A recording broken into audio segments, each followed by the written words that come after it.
Hello everyone, this is Mitali. I'm a management consultant and I welcome you all for my 12th lecture, and today we are here to discuss about McGregor theory. So before discussing this McGregor theory, we will understand about people motivation. So यहाँ पे we are talking about the organization, right? Management class है, तो यहाँ पे हम जो भी discuss करेंगे बिजनेस पॉइंट ऑफ व्यू से डिस्कस करेंगे, और यहाँ पे जो पीपल होंगे वो होंगे आपके एम्प्लॉयज़, आपका human resource department. As I told you in my previous lecture also कि human resource are the most precious asset of any organisation. कोई भी ऑर्गेनाइजेशन के लिए जो उनका एम्प्लॉयज़ है, जो उनका ह्यूमन रिसोर्स डिपार्टमेंट है, they are termed as the most precious asset. अभी in an organisation you can see two different type of employees. कुछ ऐसे employees who get great satisfaction from their work and take pride in doing the best possible job.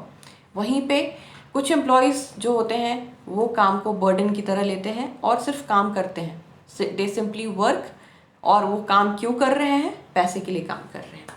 So employ जिनको बहुत satisfaction मिलता है अपने काम से, वो क्या करते हैं? आप देखते होंगे ऑर्गेनाइजेशन में लोग अपना they take responsibilities of the work, they sit for a long time. उनके लिए टाइम मैटर नहीं करता.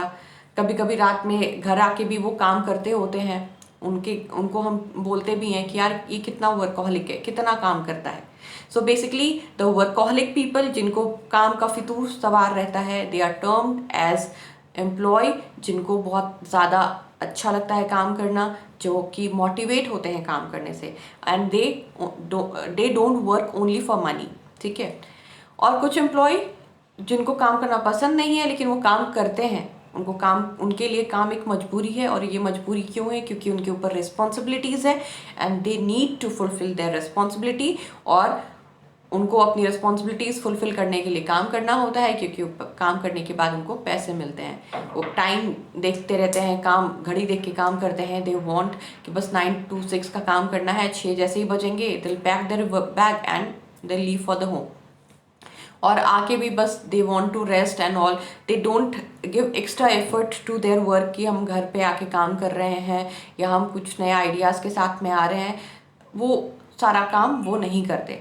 एक ही ऑर्गेनाइजेशन में हमने क्या देखा? 2 डिफरेंट तरीके के एम्प्लॉयज़ देखे. कुछ जो कि अपने काम से मोटिवेट होते हैं, और कुछ जो कि काम से मोटिवेट नहीं होते, उनके लिए काम एक बर्डन है. Motivation is something which drives you to achieve your target.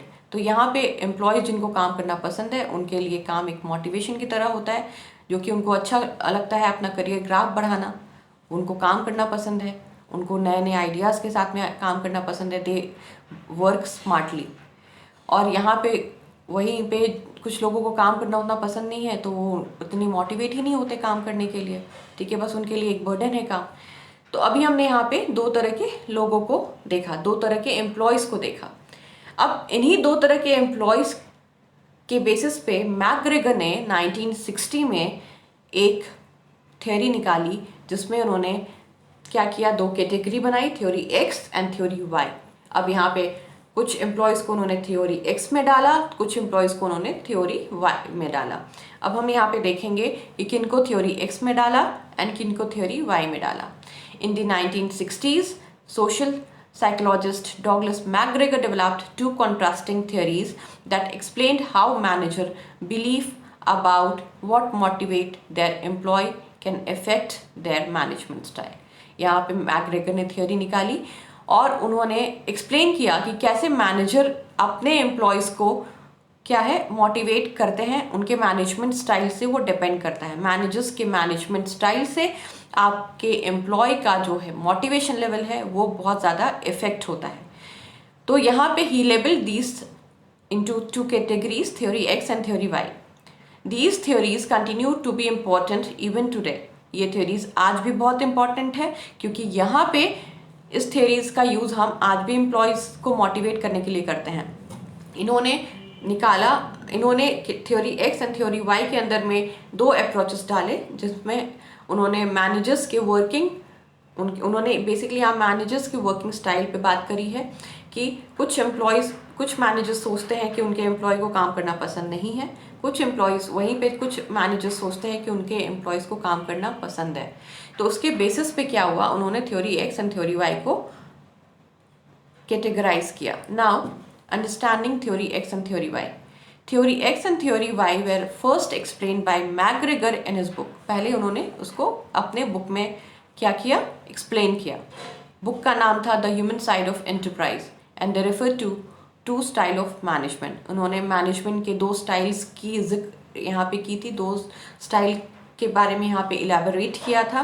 पहला स्टाइल जो होता है that is termed as theory X, जिसमें ऑथोरिटेरियन स्टाइल का यूज होता है। मीन्स आप एक ऑथोरिटी हैं, आपके एम्प्लॉयज़ आपके ऑर्डर को फॉलो करेंगे, क्योंकि यहाँ पे जो मैनेजर्स है वो बिलीव करते हैं कि उनके जो एम्प्लॉयज़ हैं उनको काम करना पसंद नहीं है, दे डिसलाइक वर्क, और वो सिर्फ काम करेंगे तो पैसे के लिए काम करेंगे, वो सिर्फ काम करेंगे तो रिवॉर्ड के लिए काम करेंगे, अवार्ड के लिए काम करेंगे या पनिशमेंट के लिए काम करेंगे। तो दिस टाइप ऑफ जो मैनेजमेंट स्टाइल था उसको उन्होंने बोला ऑथोरिटेरियन स्टाइल। तो वहीं पे थ्योरी वाई के कैटेगराइजेशन में जो स्टाइल आया जिसको हम बोलते हैं पार्टिसिपेटिव स्टाइल। यहाँ पे जो मैनेजर्स हैं वो ये बिलीव करते हैं कि उनके एम्प्लॉयज़ जो हैं दे लाइक टू वर्क, और आप जितना अपने एम्प्लॉयज़ को पार्टिसिपेट कराएंगे अपनी डिसीजन मेकिंग में, एक कोलैबोरेटिव अप्रोच से जितना आप काम करेंगे, एम्प्लॉयज़ उतने ही ज़्यादा मोटिवेटेड फील करते हैं। सो बेसिकली यहाँ पे उन्होंने अपने the human side of enterprise में ये दोनों स्टाइल की बात करी थी। अभी थ्योरी एक्स को हम एक्सप्लेन करते हैं properly. Theory X managers tend to take a pessimistic view. वो हमेशा नेगेटिव सोचते हैं और ये सोचते हैं कि जो थ्योरी एक्स के मैनेजर्स जो हैं बेसिकली ये सोचते हैं कि उनके यहाँ पे जो भी एम्प्लॉय हैं वो अनमोटिवेटेड हैं, उनको काम करना पसंद नहीं है। As a result they think that team members need to be promoted, rewarded और punished constantly to make sure that they complete their task. उनको लगता है कि जितना हम उनको रिवॉर्ड देंगे, अवार्ड देंगे, जितना हम उनको पनिशमेंट से डराएंगे, उतना वो अपना काम करके हमें देंगे, क्योंकि उनका बिलीफ ये होता है कि employee don't like to work and they only work for reward and awards. Work in organizations that are managed like this can be repetitive and people are often motivated with carrot and stick approach. यहाँ आपके manager सोचते हैं कि जो employees जो basically motivate होते हैं वो कैरेट और स्टिक अप्रोच से होते हैं कि अगर आप काम करके उनको दोगे तो आपको बदले में कुछ मिलेगा। Performance appraisal remunerations are usually based on tangible results such as sales figure, product output, and are used to control staff and keep tabs on them. तो यहाँ पे जो भी आपका काम होता है आप उसके बेसिस पे परफॉर्मेंस अप्रेजल करते हैं। आप देखते होंगे कुछ ऑर्गेनाइजेशन में जितना ज़्यादा आप काम करोगे, जितना आप काम करके दोगे, उतना ज़्यादा आपको अप्रेजल्स मिलेंगे। और जैसे फॉर एग्जांपल सेल्स टीम की अगर हम बात करें तो जितना ज़्यादा वो आपको सेल्स ला के देंगे, आप उतना ज़्यादा उनको इंसेंटिव देते हैं। एंड अगेन प्रोडक्ट जितना ज़्यादा प्रोडक्शन डिपार्टमेंट में जितना ज़्यादा आप प्रोडक्शन करके देंगे आपको उतना ही ज़्यादा इंसेंटिव मिलेगा। यहाँ पे भी बेसिकली यहाँ मैनेजर्स ये सोचते हैं कि हम उनको क्या है, हम उनको लालच देंगे तभी वो काम करेंगे, क्योंकि एम्प्लॉय को बेसिकली अंदर से they are not motivated enough to work. यहाँ मैनेजर्स ये सोचते हैं कि employees are not motivated enough to work, और उनको अगर काम करवाना है तो उनको हम क्या करेंगे, पुश करेंगे किसके लिए, रिवॉर्ड्स के लिए, अवार्ड्स के लिए, या हम उनको पनिशमेंट से डराएंगे तभी वो काम करेंगे। This style of management assume that worker dislike their work, avoid responsibilities and need constant directions, have to be controlled, forced and threatened to deliver work, need to be supervised at every step, have no incentive to work or ambition and therefore need to be enticed by reward to achieve goal. यहाँ पे managers यही सोचते हैं कि employ को काम करना पसंद नहीं है, they don't take their responsibilities, उनको कंट्रोल करना पड़ेगा, उनको थ्रेटन करना पड़ेगा अपने काम करवाने के लिए, नीड टू बी सुपरवाइज्ड, हर स्टेप पे उनको सुपरविजन की ज़रूरत होती है, और जब तक उनको इंसेंटिव का लालच नहीं देंगे वो काम नहीं करेंगे। सो इस थ्योरी एक्स को हम क्या बोलते हैं, ऑथोरिटेरियन स्टाइल भी बोलते हैं। नाउ थ्योरी वाई का के अंडर में जो मैनेजर्स होते हैं दे हैव अ ऑप्टिमिस्टिक अप्रोच, और ये हमेशा सोचते हैं कि एम्प्लॉय जो होता है उनको खुद भी काम करना अच्छा लगता है। सो बेसिकली उनका एक पॉजिटिव ओपिनियन होता है अपने एम्प्लॉयज़ के लिए, और हमेशा वो पार्टिसिपेटिव अप्रोच के थ्रू काम कराते हैं। This encourages a more collaborative, trust-based relationship between managers and their team members. तो यहाँ पे जो होता है, यहाँ पे जो मैनेजर्स होते हैं वो बेसिकली अपने एम्प्लॉय को इन्वॉल्व कराते हैं काम में कि you come and give your ideas, come with your new ideas, and obviously उनको एंटरटेन किया जाता है उनके आइडियाज़ के लिए, ठीक है। They get a collaborative environment, यहाँ पे काम करने का एक कोलैबोरेटिव एनवायरनमेंट मिलता है जहाँ पे मैनेजर्स जो होते हैं वो अच्छे से काम करते हैं एंड अपने एम्प्लॉयज़ को भी पार्टिसिपेट कराते हैं काम में। सो बेसिकली आप देखते हो कि बहुत सारे ऑर्गेनाइजेशन में कोई सर और मैम का हिसाब किताब नहीं है, they call their seniors also by their name, ठीक है, कि let's say mister x, mister Y, यहाँ पे कोई सर एंड मैम का कोई हिसाब किताब नहीं होता, they call them by their name. एक फ्रेंडली एनवायरनमेंट होता है यहाँ पे ऑर्गेनाइजेशन में, और यहाँ पे हर एम्प्लॉय अपना 100% देना चाहता है।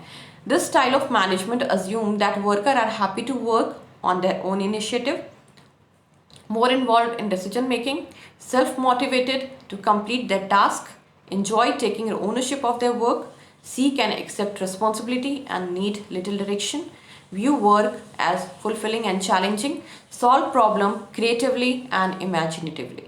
यहाँ पे जो आपकी जो मैनेजमेंट होती है या आपके जो मैनेजर्स होते हैं वो बेसिकली अज्यूम करते हैं कि एम्प्लॉय को अच्छा लगता है काम करना, इसीलिए आप उनको ज़्यादा प्रेशर नहीं भी दोगे ना तो भी वो काम करेंगे।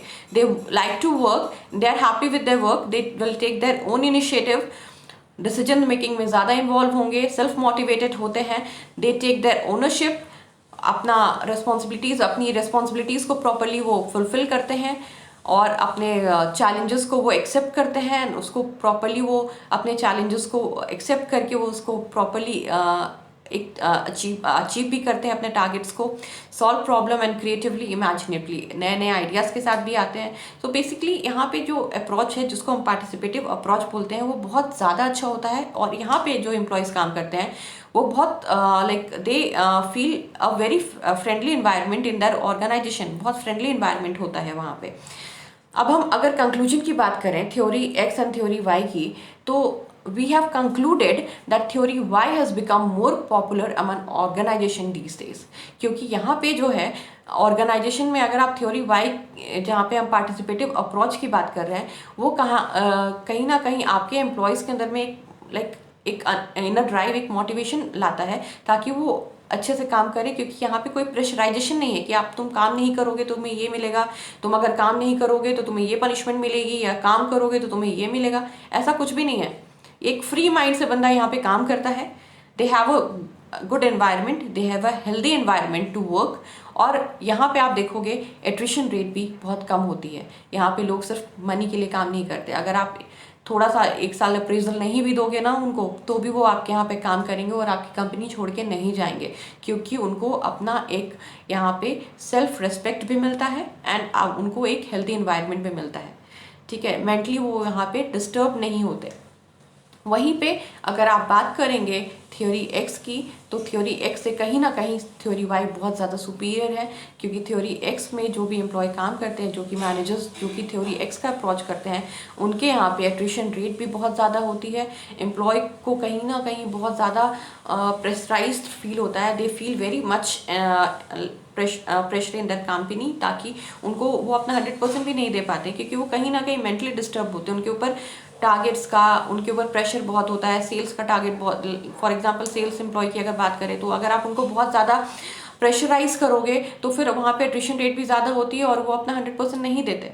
तो यहाँ पे क्या होता है, थ्योरी एक्स से कहीं ना कहीं थ्योरी वाई बहुत ज़्यादा सुपीरियर है, क्योंकि थ्योरी वाई में एक फ्रेंडली एनवायरनमेंट होता है और वहाँ पे लोग छोड़ के भी ऑर्गेनाइजेशन को नहीं जाते।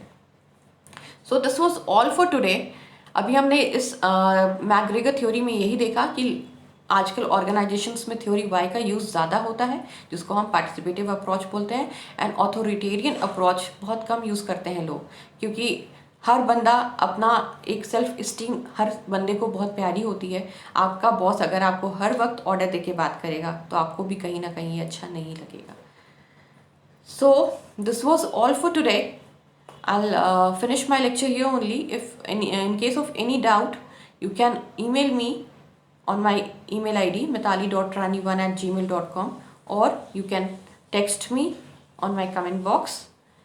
And this was all for today. We'll meet in our next lecture, and please don't forget to subscribe my channel. Subscribe करेंगे तभी आपको मेरे और लेक्चर्स के अपडेट भी मिलेंगे.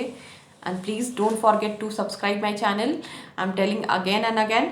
And obviously stay safe everyone. Stay at home. It's a very crucial time.